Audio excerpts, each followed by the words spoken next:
A'udzu billahi minasyaitonir rajim. Bismillahirrahmanirrahim.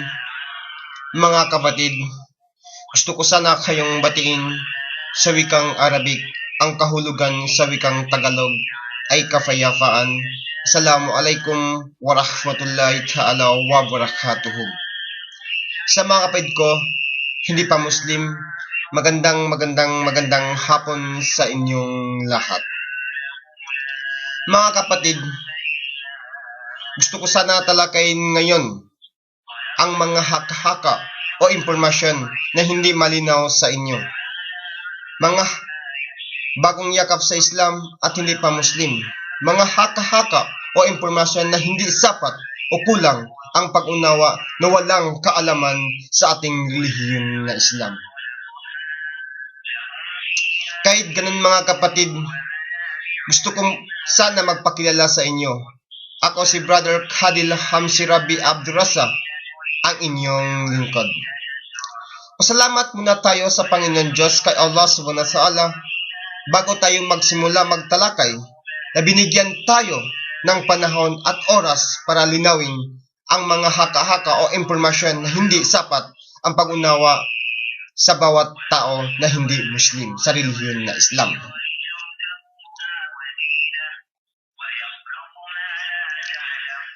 Ang lahat ng pupuri ay sa Allah lamang, ang Panginoon ng daigdig.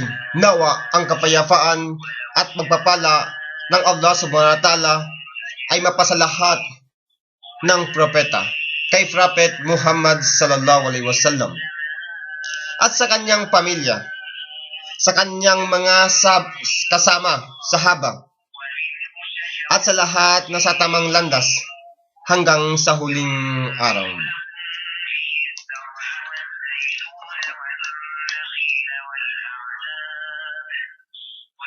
Kawan nawa tayo ni Allah subhanahu wa ta'ala. Isang tungkulin natin matutunan ang mga usapan ito na mga haka-haka o impormasyon na hindi malinaw sa bawat isa na hindi Muslim. Gusto ko sana ipaliwanag o talakayin ano ang Islam, sino si Allah, sino ang mga Muslim, sino si Muhammad, ano ang banal na Quran. At talakayin ko po ang paniniwala ng mga Muslim. Meron tayong 6 at ang haligi ng Islam ay meron tayong 5.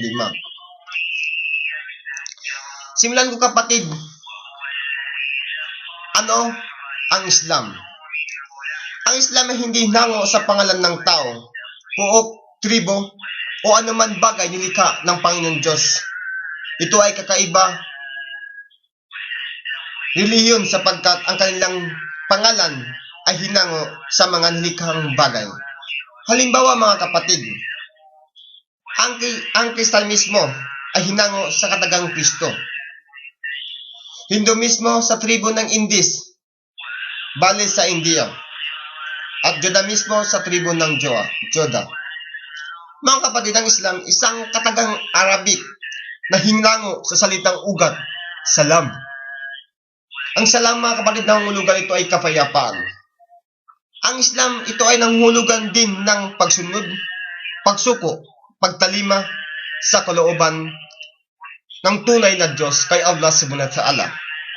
Ang tunay na kapayapaan ay nasa puso, isip, kaluluwa at nagdudulot ng kapayapaan sa paligiran at lipunan. Mga kapatid, ang kapayapaan ay hindi kailanman matamo sa antas ng karunungan, kayamanan, katanyagan. Bugkas ito mga kapatid ay matamo lamang sa pamagitan ng ganap, tapat at pagsunod, pagsuko, pagtalima sa kalooban ng isang tunay na Diyos, ang Allah subhanahu wa ta'ala. Sino ang Allah?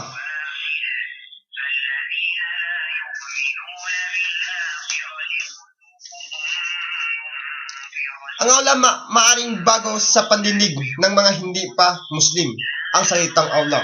Mga kapatid, ang Allah ay tunay na tagapaglikha. Wala siyang anak at hindi siya pinanganak. Siya ay walang katulad. Ang Allah ay hindi lamang Diyos ng isang tribo o pangkat ng tao. Bugkas, mga kapatid, siya ang tunay na Panginoon ng lahat at kaya sa lamang ang karapat-dapat sambahin, wala ng iba pa. Siya napadala ng mga sugo upang turuan ang mga tao tulad natin sa pagsamba lamang sa Kanya. At ilan sa kanilang mga sugo na Prophet Nuh, alayhisalam, Abraham, alayhisalam, Moses, alayhisalam, Jesus, alayhisalam, at si Muhammad sallallahu alaihi wasallam. Kami mga Muslim, pinatili namin tawagin sa pangalan Allah sapagkat siya mismo ang nagbigay sa kanyang pangalan sa pamagitan ng kapahayagan o revelasyon sa kanyang pinadala sa mga piling propeta. Mga kapatid, sa Banal na Quran, chapter 20, verse 14. Katotohanan ako ang Allah. Walang iba pang Diyos maliban sa akin. Kaya't sambahin ako at mag-alalay palagi ang pagdarasal bilang pag-alala sa akin. Ang Allah, mga kapatid, tanging nagpaglikha ng lahat ng bagay ating nakikita at hindi nakikita. Ayon sa Banal na Quran, mga kapatid, chapter 32, verse 4, ang Allah siya'y lumikha ng kalangitan at ang kalupaan at ang lahat na sa pagitan ito. Mga kapatid, tapos na ang Allah, susunod naman ang mga Muslim. Marami mga akala ang mga Muslim isang taong sinilang mula sa magulang na Muslim. O di kaya, isang tao sinilang sa bansang Muslim. Ang lahi, kulay, tribo, angkan o pangalan na hindi nga batayan upang isang tao ay matawag na Muslim. Mga kapatid, ang Muslim ay nilikha ng Allah subhanahu wa ta'ala, ang Panginoon Diyos ng daigdig. Sumusunod, sumusuko at tumatalima sa kanyang mga kautusan.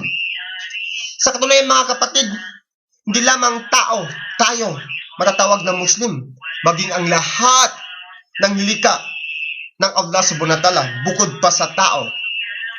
Tulad ng mga bituin sa kalangitan, ang araw at mga iba pa at ang hangin ay maituring mga kabaitong Muslim sapagkat, mga kapatid, sila ang mga nilikha na sumusunod sa likas ng batas nilagay ng Allah subhanahu wa ta'ala sa kalikasan.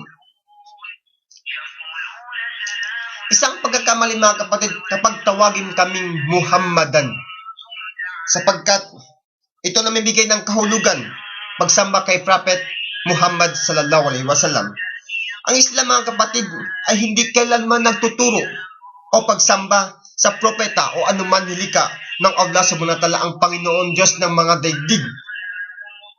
Bukas ito ay naghihikayat sa taong sumamba lamang ang tanging nag-iisang Diyos, ang Allah subhanahu wa ta'ala, at nagbabawal sa anuman uri ng pagsamba na inuukol sa nilikha.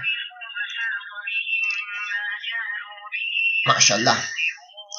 Sino si Muhammad sallallahu alaihi wasallam?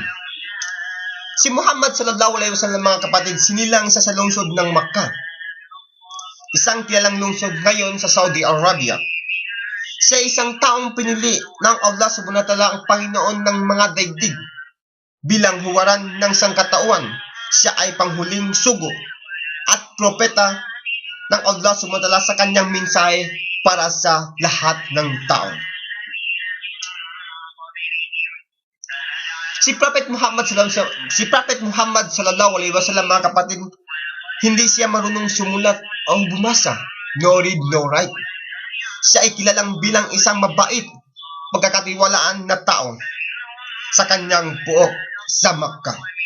Kaya naman siya ay tinuturing Al-Amin.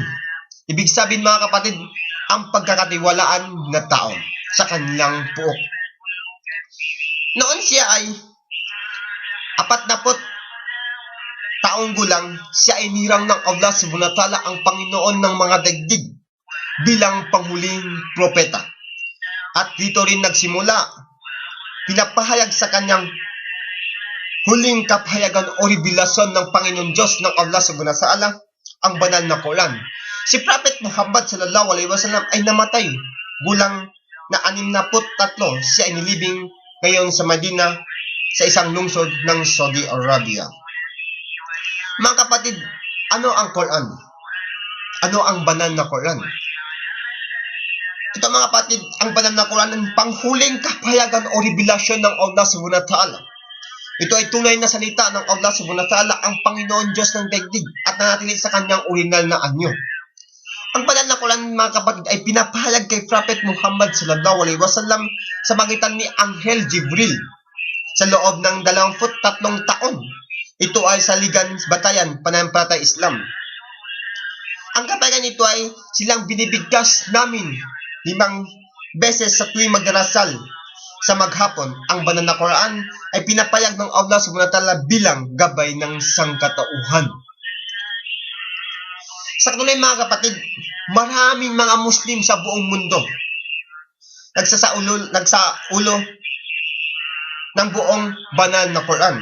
Ito ay isang patunay na banal na Quran na hindi maaring baguhin magpakailanman. At isa tanda ito ay pinangalagaan ng Allah subhanahu wa ta'ala, ang Panginoon ng mga daigdig, laban sa anuman pagbabago. Ayon sa banal na Quran mga kapatid, binanggit ng Allah subhanahu wa ta'ala, katotohanan aming pinadala ang kapahayagan at katiyakan, pangalagaan ko ito sa anuman pagbabago.